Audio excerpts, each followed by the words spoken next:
Good morning and welcome to the Law and Crime Network. I'm Angelica Spanos in for Jesse Weber this morning. Thanks for joining us. We are following the live trial of Scott Nelson today. This is as it continues in Florida. Nelson was found guilty of first-degree murder, kidnapping, carjacking, and robbery. A jury convicted Nelson for killing Jennifer Fulford on Friday. The penalty phase is expected to start anytime this morning, and we are monitoring that feed right now out of Florida, and the death penalty is on the table. Right, so that was Scott Nelson during the penalty phase, and as we said, he could face the death penalty as the penalty phase begins. We are going to bring you that live the second it starts here in Florida. With us today to break all of this down and talk about this trial is trial attorney Terri Austin. Terri, thanks for joining us today. Thank you. So one of the things that we've been talking about here on the Law and Crime Network since this trial began is when Nelson testified. Of course, it was a really shocking moment, not only because of what he said, but the fact that he also basically confessed. What'd you think of that? I mean, I know this has been very just interesting and compelling to see. It is quite unusual for a defendant to actually admit to the crime while he's on the stand. You see this in television and movies, but you don't actually see it happen when the defendant is on the stand in real life. So it was absolutely compelling testimony, and it was frightening in a way because of the way he delivered his message. He was just calm, cool, and collected and said, yes, I did it. And one of the things that we learned about during the other phase of the trial was that there is a possibility that he could testify in the penalty phase as well. Is that common? And if so, are we expecting more of the same with his behavior and kind of how he explained and talked about everything? It's interesting because when he testified during the guilt portion, he actually mentioned the fact that we were going to hear mitigating circumstances in the penalty phase. And he is testifying in both the guilt and penalty, and that is quite unusual. Oftentimes, you don't want to put the defendant on the stand for the very reason that I think it was a bad decision to have him go on the stand this time. He came across as being argumentative, and definitely there was no remorse. So it wasn't a good move. And what are we expecting to see today from the prosecution as well as the defense? The prosecution is going for the death penalty. So they are going to try to show that this was either aggravated circumstances or for financial gain or it was premeditated. So they're trying to show that this defendant does not deserve anything less than a death penalty. And when we talk about what else we're expecting later on, we do know that this could last several days, this penalty phase. We're told that it might even take the whole rest of the week. Why is this phase of a trial likely that long? You know, this phase of the trial is trying to show whether or not this individual, he's already found guilty. So does he deserve to live? And what the defense is going to do is try to bring in witnesses or the defendant himself to show why he should be saved and not put to death. So it could take time, it could take a number of witnesses, and there is, you know, no limitation to what you can do when you're trying to save basically the defendant's life in terms of the number of witnesses. All right, Terri, thank you. We will see what happens today. We want to now throw to some of the closing arguments from the earlier part of the trial. Let's play that back. All right, so that was the prosecution during her closing arguments. That's Linda Drain verdict. Terri, let's talk a little bit about her method. What was she trying to prove there? She sort of walked us through what Nelson did. She talked about him buying duct tapes, mentioned all those supplies that he used. Why do all that? There are a couple of things she's trying to show. First of all, she's trying to show that it's premeditated.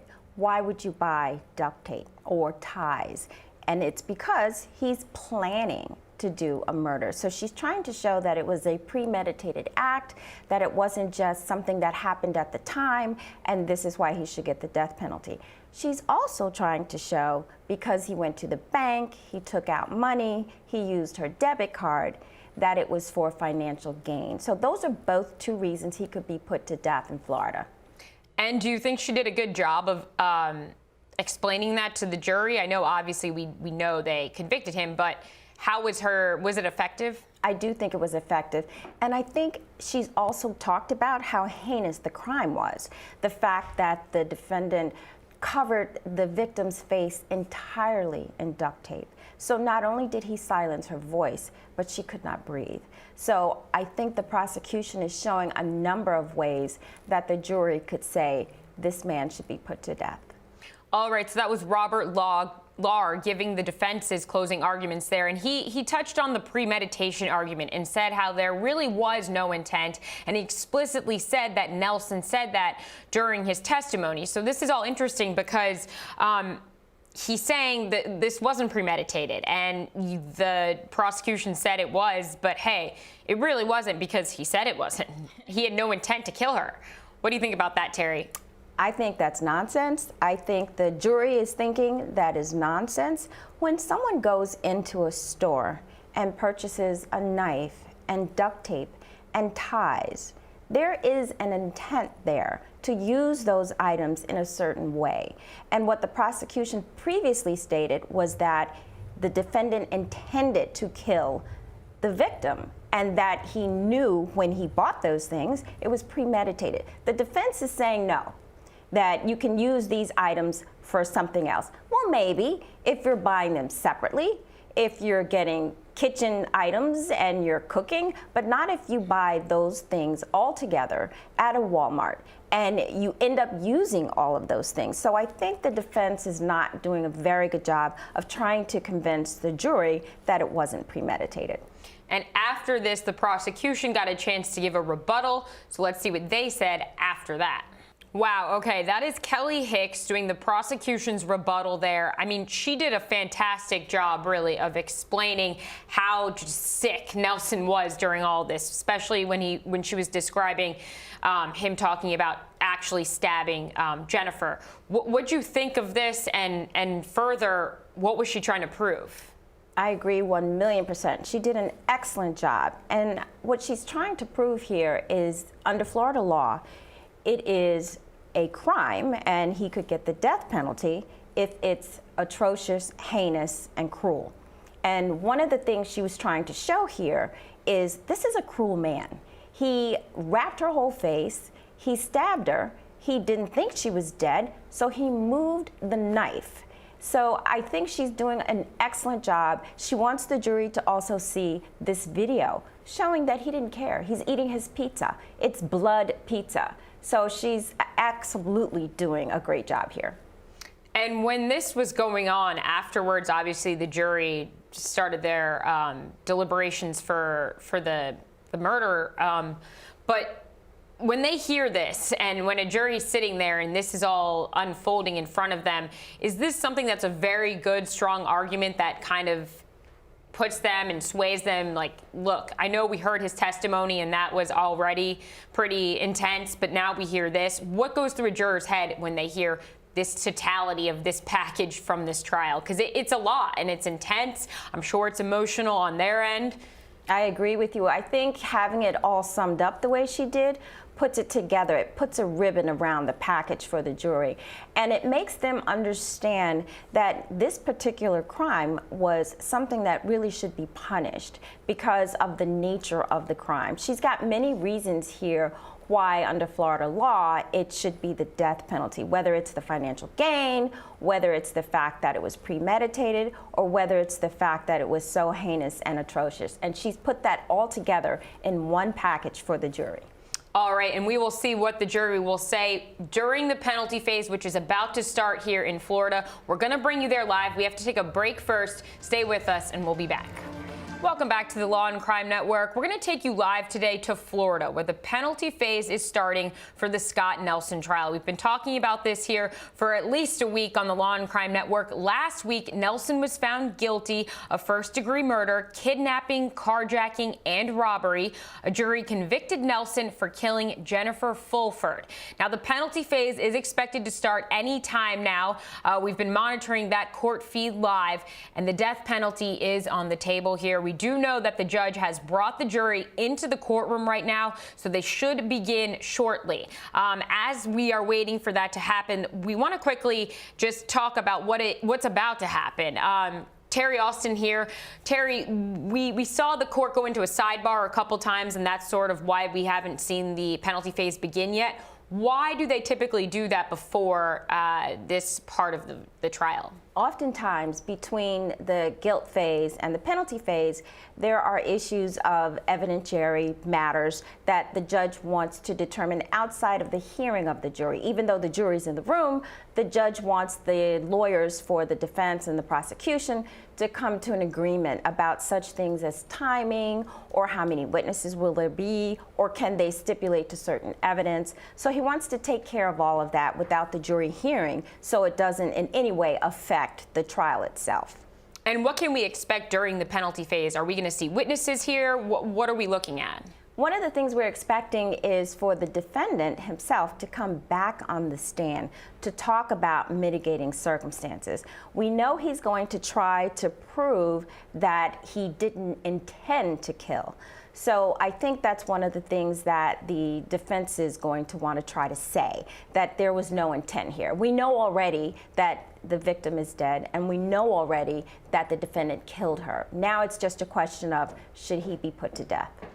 And when